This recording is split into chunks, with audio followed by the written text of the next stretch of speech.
Hello students, good morning, good afternoon, good evening. हम chapter कर रहे हैं क्लास 11 का सीक्वेंस एंड सीरीज।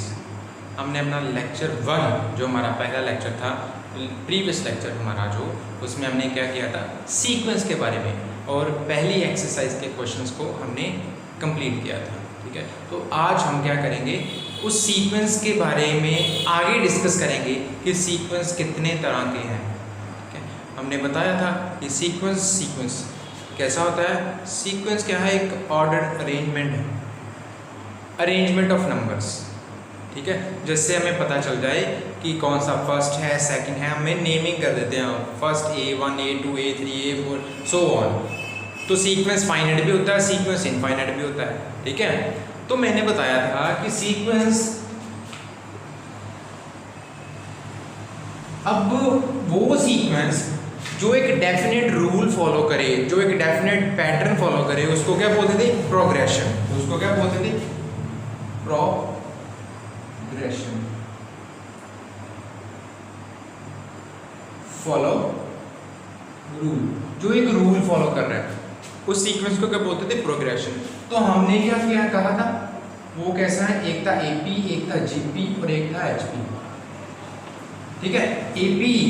तो आज हम इस टॉपिक को डिस्कस करेंगे, अर्थमेटिक प्रोग्रेशन, जिसका मतलब इनको शॉर्ट फॉर्म में बोलते हैं AP, दैट इज अर्थमेटिक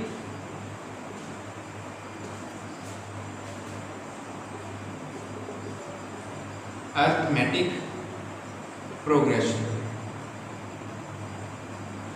आज हम इसकी बात करेंगे।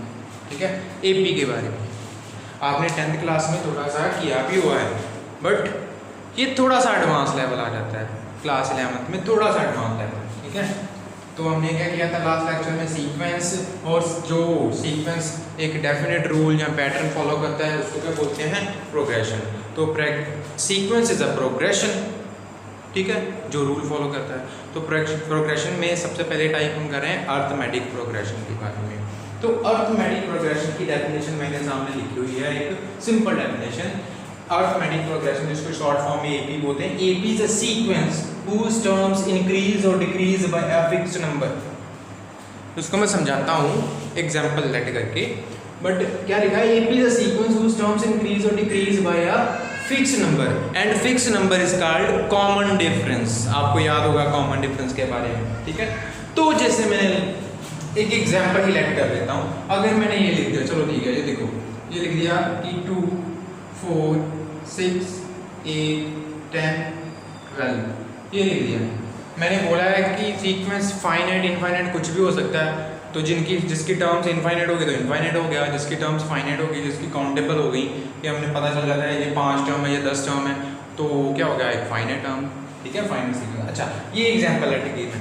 अब देखो इस एग्जाम्पल को, देखो इस एग्जाम्पल में क्या पता चला, देखो 2 में 2 ऐड कर रहे हैं तो 4 आ रहा है, 4 में 2 ऐड कर रहे हैं तो 6 आ रहा है, 6 में 2 ऐड कर रहे हैं तो 8 आ रहा है, 8 में 2 ऐड कर रहे हैं तो 10 आ रहा है, 10 में 2 ऐड कर रहे हैं तो 12 आ रहा है। तो इससे आगे भी टर्म अगर मैं आपसे पूछूं तो आप फटाफट बता दोगे कि 2 ऐड कर दो तो कितना आ जाएगा, 14 आ जाएगा। ठीक है, तो हमने नेक्स्ट टर्म पता कर लिया, ये हमने नेक्स्ट टर्म पता कर लिया। ऐसे सीक्वेंस, और इसी को बोलते हैं अर्थमेटिक प्रोग्रेशन। वो कैसे, क्या लिखा हुआ है कि AP is a sequence whose terms increase or decrease by a fixed number। अब देखो 2 + 2 इंक्रीज हो रहा है, 2 + 2 4, 4 + 2 6, 6 + 2 8, 8 + 2 10। हर बार 2 ही ऐड हो रहा है हर एक टर्म के साथ। जब पहली टर्म है 2 और +2 4 हो गया, 2 + 2 + 2 + 2, ये देखो चेक कर लो, ये क्या हो रहा है कि हर बार एक फिक्स्ड नंबर को ही हम इंक्रीज कर रहे हैं। 2 में 2 ऐड किया, 4 में फिर से 2 ऐड किया, 6 में फिर से 2 ऐड किया, 8 में फिर से 2 ऐड किया, तो हम फिक्स नंबर। तो this fix number is called common difference. This fix number is called common difference. देखो कॉमन डिफरेंस की बात मैं करता हूँ। ठीक है, अभी मैं बता रहा हूँ कॉमन डिफरेंस, बोल दिया हमने कॉमन डिफरेंस, मतलब डिफरेंस का मतलब कि हमें क्या डिफरेंस फाइंड आउट करना है। ठीक है, तो देखो अगर देखो ये तो 2 4, अगर मैं ये ऐसे लिख दूँ 1 4 1 4 7 10 13 सो ऑन। तो अब आपको पूछूं कि इससे नेक्स्ट टर्म क्या आएगी, तो वो आप फटाफट बता दोगे। क्यों? क्योंकि 1 + 3 4, 3 + 4 7, 7 + 3 10, 10 + 3 13, 13 + 3 कितना आ जाएगा, 13 + 3 16। तो हमारी नेक्स्ट टर्म क्या आ गई 16। उससे आगे भी हम टर्म्स फाइंड आउट कर सकते हैं, ठीक है। तो अब देखो बच्चे, मैं बात कर रहा हूँ कॉमन डिफरेंस के बारे में। कॉमन डिफरेंस ये तो मैंने बोल दिया कि एपी द सीक्वेंस उस टर्म इंक्रीज और डिक्रीज। डिक्रीज इसलिए लिखा कि एपी जो है डिक्रीजिंग भी हो सकती है, ठीक है, हमें रिड्यूसिंग एपी भी मिल सकती है। जैसे कि मैंने ये लिख लो, जैसे मैंने स्टार्ट कर दिया 10 8 6 4 2, ठीक है, तो हमारी रिड्यूसिंग एपी भी हो सकती है, ठीक है। इंक्रीज भी हो सकता है या डिक्रीज भी हो सकता है, बट इंक्रीज और इंक्रीमेंट और डिक्रीमेंट एक फिक्स नंबर का मिलेगा, ठीक है।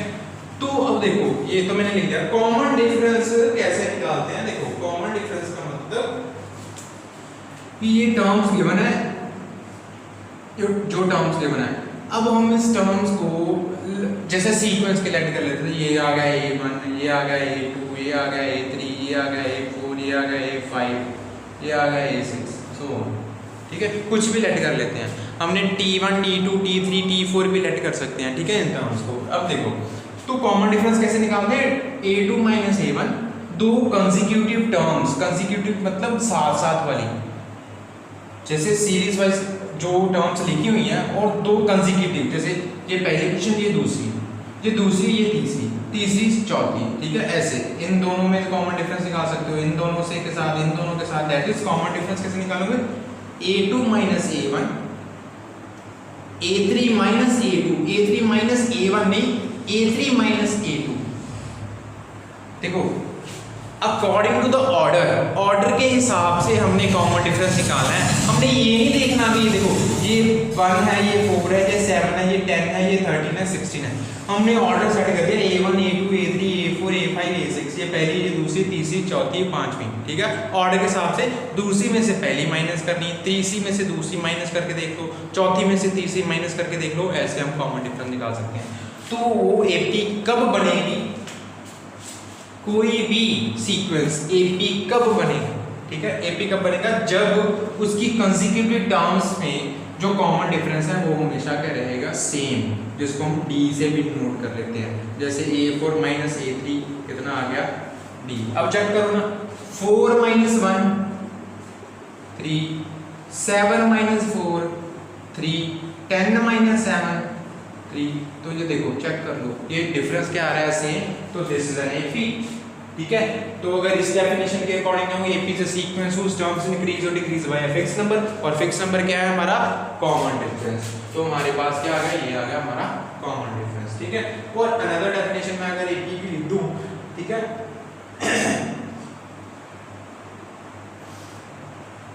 तो हम कैसे लिखेंगे? देखो, अब लिख देंगे, अगर थोड़ा सा बुकिश लैंग्वेज में लिख दूं, मैं आपकी जो बुक पे है डेफिनेशन वो लिख दूं, तो क्या लिखूंगा? एक फाइनाइट और infinite sequence,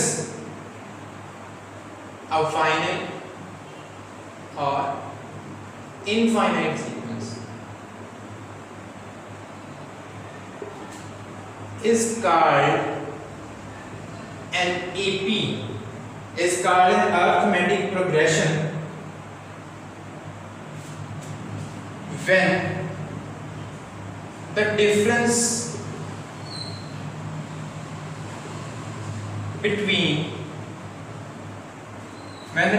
between two consecutive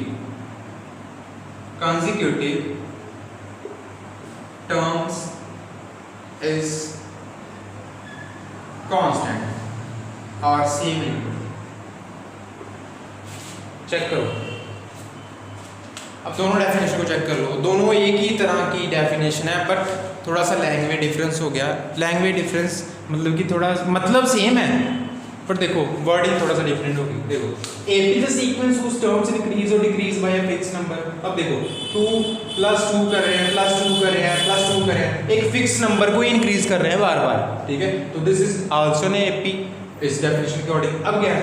a finite और इनफाइनाइट सीक्वेंस, चाहे फाइनाइट हो चाहे इनफाइनाइट हो, इस कार्डन एपी, वो एपी कब कहेंगे, when the difference between two consecutive terms is constant और सेम, जब दो कंसेक्यूटिव टर्म्स के इन बिटवीन जो डिफरेंस है वो सेम रहेगा।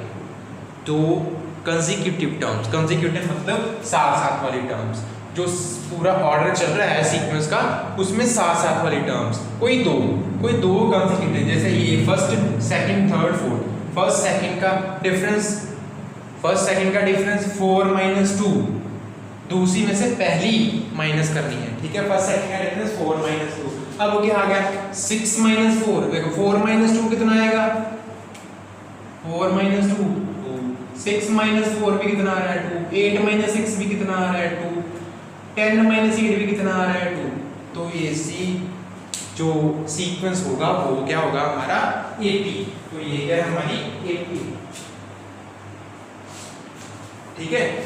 तो हमने डेफिनेशन अच्छे से समझ ली है, आई होप सो आपको भी अच्छे से समझ आ गई होगी कि what is an AP, AP क्या है हमारे पास, ठीक है।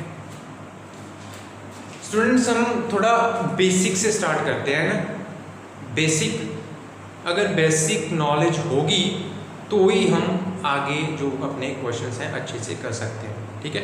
तो बेसिक अच्छे से क्लियर करना होता है, तो हम इसलिए थोड़ा ज़्यादा टाइम इस बेसिक्स पे थोड़ा सा स्पेंड करते हैं लेक्चर्स में। क्वेश्चंस तो फिर अगर बेसिक समझ आ गया, हमें पता चल गया कि कैसे करना है, हमें पता हो कि व्हाट इज़ दिस क्वेश्चन, ये क्वेश्चन में है क्या, अगर हमें ये पता हो तो हम क्वेश्चन आसानी से कर लेते हैं, फटाफट कर लेते हैं, ठीक है। तो अभी ये हो गया एपी की डेफिनेशन, ठीक है। अब एपी की टर्म्स को डिनोट करना, एपी की टर्म्स को डिनोट करना, ठीक है। अब देखो, अब मैंने ये देखा, देखो 2 4 6 8 10 12, तो आप फटाफट बता दोगे नेक्स्ट टर्म क्या है 14, उससे नेक्स्ट टर्म क्या है 16, उससे नेक्स्ट टर्म क्या है 18, उससे नेक्स्ट टर्म क्या है 20, ठीक है। तो अगर अब देखो ये थी पहली टर्म, पहली दूसरी तीसरी चौथी पांचवी छठवीं सातवीं आठवीं नौवीं 10वीं, आगे चलते हैं। अगर आपको कोई पूछ ले कि फाइंड 100th टर्म, 100वीं टर्म निकालो, जहाँ 50वीं टर्म निकालो, इस एपी की 50वीं टर्म क्या होगी, ठीक है। तो क्या आप 2 + 2 + 2 + 2 ऐड करोगे, है ना, वैसे ऐड करोगे, तो आप जब 50वीं टर्म पे आ जाओगे तो आप बोल दोगे ये 50वीं टर्म है। बट इसी 50वीं टर्म को फाइंड आउट करने के लिए मैथमेटिशियंस ने एक जनरल फार्मूला बनाया, जैसे मैंने बताया था सीक्वेंस के लिए एक जनरल टर्म का फार्मूला था, ठीक है। तो हमने बता दिया था कि कैसे, हमने लास्ट सेक्शन में कि कैसे इस जनरल टर्म को लिखना है। तो अभी उन्होंने एपी के लिए एक जनरल फार्मूला बनाया, ठीक है। अभी हम वो लिखेंगे, ठीक है। तो मैं ये रब कर रहा हूँ,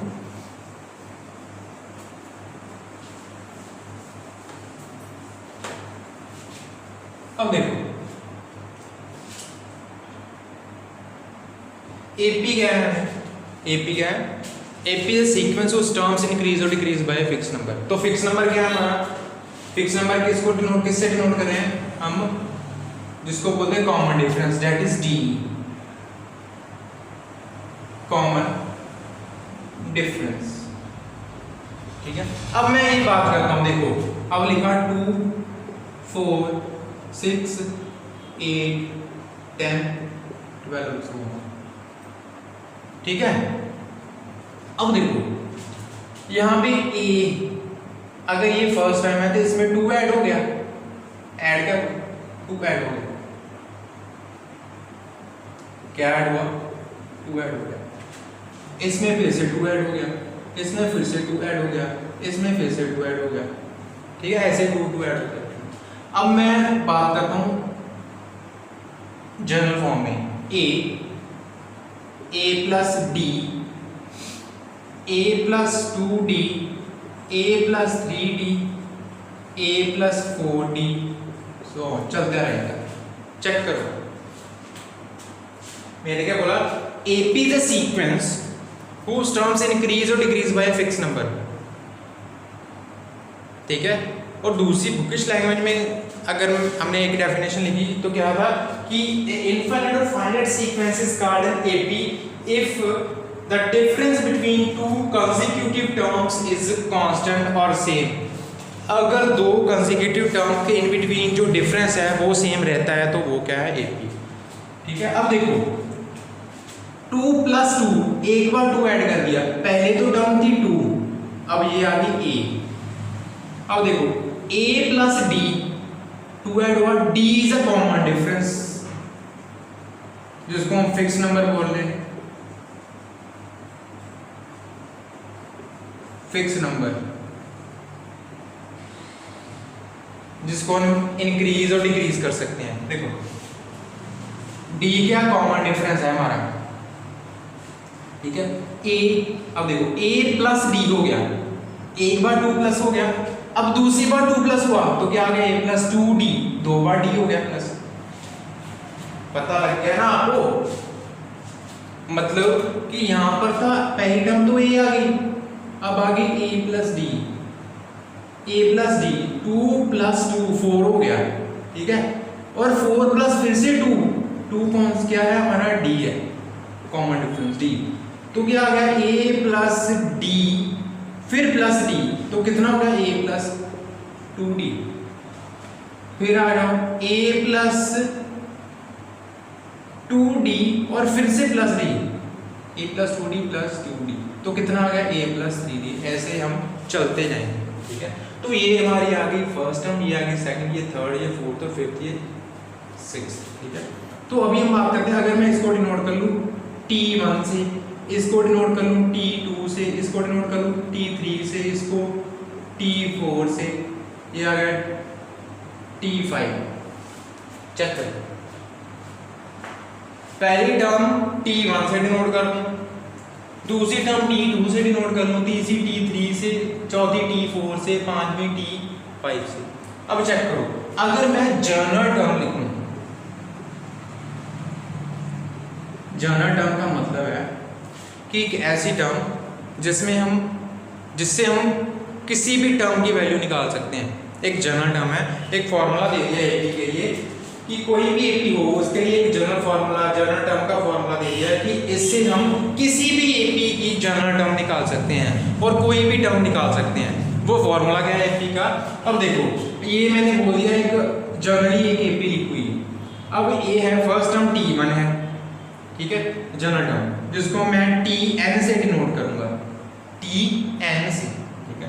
अब t1 है, t1 क्या है हमारे पास, a है, t2 क्या है हमारे पास, a + d है, t3 क्या है हमारे पास, a + 2d है, t4 क्या है हमारे पास, a + 3d है। चेक करो, t1 क्या है a, t2 क्या है a + d है, t3 क्या है a + 2d, t4 क्या है a + 3d। अब देखो जब t2 था तो d एक बार था, t3 था तो d दो बार था, t4 था तो d कितनी बार था, 3 बार था, t5 है तो d कितनी बार आएगा, 4 बार। तो अब tn है तो हमारे पास d कितनी बार आ जाएगा, n - 1, एक कम, 5 है तो 4 आएगा, 4 है तो 3 आता है, 3 है तो 2 आ रहा है, यहाँ पे चेक कर लो, 3 है तो 2 आ रहा है, 4 है तो 3 आ रहा है, 5 है तो 4 आ रहा है, ठीक है। तो ये हमारा क्या हो गया, एक general formula, this is tn = a + n - 1d। अब देखो ये क्या है हमारी nth टर्म, ये क्या है हमारी nth term of the AP. अगर कोई एपी गिवन हो तो हमें उसकी nth टर्म निकालनी है, तो उसका ये formula tn = a + n - 1d, a + n - 1d। n था तो n - 1, एक कम। अब देखो 5 है तो 4 आ रहा है, 4 है तो 3d आ रहा है, 3 है तो 2d आ रहा है, 2 है तो 1d आ रहा है, पता चल गया ना। तो ऐसे हम ये एक जनरल टर्म लिख लिया हमने। तो इसका मतलब कि अगर हम t1 t2 t3 t4 t5 को ऐसे डिनोट करेंगे एज टर्म्स ऑफ एपी, जहाँ a1 a2 a3 a4 से डिनोट करेंगे, तो हम क्या लिख सकते हैं, दैट इज tn भी लिख सकते हैं, an भी लिख सकते हैं, a + n - 1d, ठीक है। nth टर्म, a का मतलब है हमारी फर्स्ट टर्म, d का मतलब है हमारा कॉमन डिफरेंस, ठीक है। तो ये था हमारा इस एक्सरसाइज का बेसिक। तो अभी हम स्टार्ट करते हैं क्वेश्चन आंसर से, ठीक है। क्वेश्चंस स्टार्ट करेंगे। तो आप पॉज कर लीजिए वीडियो अगर आपको ये चेक करना है, जनरल फार्मूला लिखना है तो, ठीक है। तो इससे हम कुछ भी निकाल सकते हैं। देखो अगर मैं इस टर्म की बात करूँगा, इस सीक्वेंस की, चलो इसी AP की बात करता हूँ, ये AP है, तो उन्होंने बोल दिया कि इसकी 50वीं टर्म निकालो। अब वो 50वीं टर्म क्या मतलब T50 कितना आएगा, A प्लस ये Tn था, Tn क्या A plus n minus 1 50 minus 1 तो क्या आ गया D। T50 कितना आ गया, A प्लस 50 49D, ठीक है। तो T50, अब देखो A फर्स्ट टर्म हमारे पास क्या है 2 प्लस 49D, D कितना है हमारे पास 4 माइनस 2 कितना है 2, हमारा कॉमन डिफरेंस कितना आ रहा है 2 आ रहा है। तो T50 कितना आ गया 2 प्लस 49 मल्टीप्लाई टू 98, तो हमारे पास कितना आ गया 100 आ गया। ये हमारी आ गई T50 50th टर्म। इस AP की 50th टर्म कितनी बन रही है 100 बन रहा है, ठीक है। तो ऐसे हम इस जनरल फॉर्मूले को यूज कर सकते हैं, ठीक है। अभी हम इसको रख करते हैं और अभी स्टार्ट करते हैं हम क्वेश्चंस।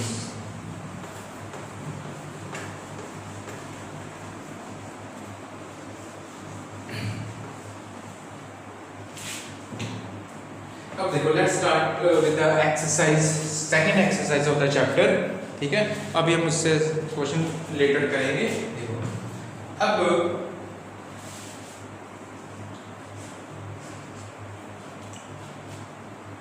क्वेश्चन है कि find the nth term of the sequence, find nth term of sequence. Sequence given है हमारे पास 5 2 -1 -4 -7 so on, ये हमारे पास सीक्वेंस गिवन है। तो अभी हम स्टार्ट करेंगे। तो गिवन सीक्वेंस क्या है, गिवन सीक्वेंस 5 2 -1 -4 -7 so on। तो पहले तो ये देखना है कि इट इज एन AP और नॉट, ठीक है। तो AP का कैसे पता चलेगा कि हमारा कॉमन डिफरेंस क्या होगा, सेम होगा, दो कंसेक्यूटिव टर्म्स के इन बिटवीन जो डिफरेंस है वो सेम होगा। तो अब देखो नो D जो हमारा कॉमन डिफरेंस है 2 - 5 3 आ रहा है, ठीक है ना। ये फर्स्ट टर्म है, सेकंड टर्म से फर्स्ट माइनस करेंगे, थर्ड से सेकंड माइनस करेंगे। अब देखो अगर आप क्वेश्चन में ना करना चाहो तो इसको चेक करने के लिए रफ वर्क में आप इसका कॉमन डिफरेंस चेक कर सकते हो। देखो जैसे कि अब लिख लिया 2 - 5 कितना आ गया 2 - 5 तो कितना आ गया -3। 2 - 5 डिफरेंस के लिए मैंने बताया था क्या है A2 - A1 या A3 - A2 चेक करना है, A4 - A3। तो अभी ये करें तो 2 - 5 अच्छा -1 -2 -1 और -2 तो कितना आ गया -3 -4 और माइनस ऑफ -1। देखो -4 उसमें से -1 माइनस कर दें तो कितना आ गया -4 + 1 कितना आ गया -3। अब चेक कर लो तो इसका मतलब डिफरेंस क्या आ रहा है हमारा -3। It is N AP with D common difference -3 और A फर्स्ट टर्म कितनी है 5। तो हमने क्या निकालनी है nth टर्म निकालने के लिए हमें जनरल फार्मूले की जरूरत है। तो therefore nth term is given as Tn से Tn क्या है हमारे पास A + n - 1D। nth term आ गई ना, n का मतलब nth टर्म, तो A + n - 1D, A कितना हमारे पास 5 + n - 1D कितना हमारे पास -3। तो Tn क्या आ गया हमारे पास 5 प्लस देखो n × -3 कितना आ गया -3n और -1 × -3 कितना आ गया +3। तो Tn = आ गया 8 5 + 3 8 - 3n। ये हमारी आ गई nth टर्म, ये क्या आ गई हमारी nth टर्म। अब चेक कर लो, चेक करने के लिए अगर मैं चेक करूं कि nth टर्म हमारी करेक्ट आई है कि नहीं, चेक अगर n को मैं 1 पुट कर देता हूँ तो t1 आ जाएगा। फर्स्ट हम निकालते हैं, n को 1 पुट करता हूँ तो क्या आ गया t1। 8 माइनस 3 मल्टीप्लाई 1, n की बजाय मैंने 1 पुट कर दिया तो 8 माइनस 3 कितना आ रहा है 5। चेक कर लो, ये हमारी फर्स्ट टर्म ही आ रही है, तो हमारा ये nth टर्म आ गई, ये करेक्ट आंसर है हमारा। अगर चेक करना है तो कर सकते हो, ठीक है। तो अभी हम नेक्स्ट क्वेश्चन की तरफ बढ़ते हैं।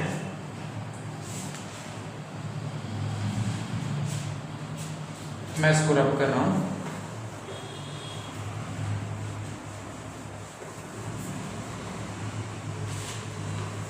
तो देखो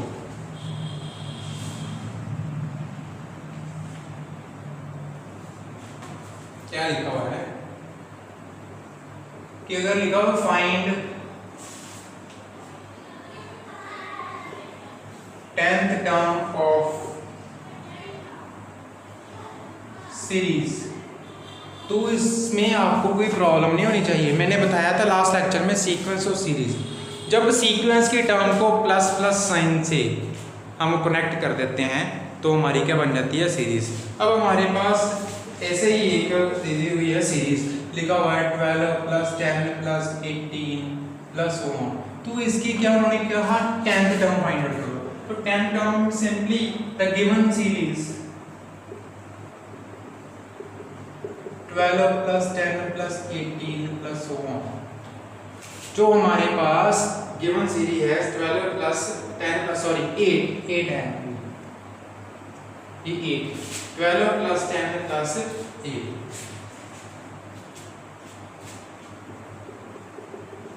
इट इज एन एपी। वो क्यों? क्योंकि देखो 10 माइनस 12 करो तो -2, 8 माइनस 10 करो तो -2, तो कॉमन डिफरेंस क्या आ रहा है हमारा? कॉमन डिफरेंस क्या आ रहा है हमारा? -2 भी आ रहा है, ठीक है। अगर क्वेश्चन ऐसे की बजाय ऐसे दिया होता तो क्या था, क्या लिखना था उन्होंने? Find the 10th term of the sequence. तो अभी उन्होंने क्या फाइंड आउट करने के लिए बोल दिया? मैंने 10th term of the series, तो सीरीज की फॉर्म में बता दिया। It is an AP with t equals to -2, a equals to कितना है 12, जो फर्स्ट टर्म है हमारी 12 है। तो हम इसकी 10th टर्म फाइंड आउट करेंगे, तो 10th टर्म क्या आ जाएगी हमारे पास? तो t10 a plus 10 minus 1d, t10 equals to a कितना 12 प्लस 9 मल्टीप्लाई -2, तो t10 हमारे पास 12 माइनस 18, क्या आ गया हमारे पास? t10 क्या आ गया हमारे पास? -6। ये था हमारा आंसर। अभी हम नेक्स्ट क्वेश्चन करते हैं।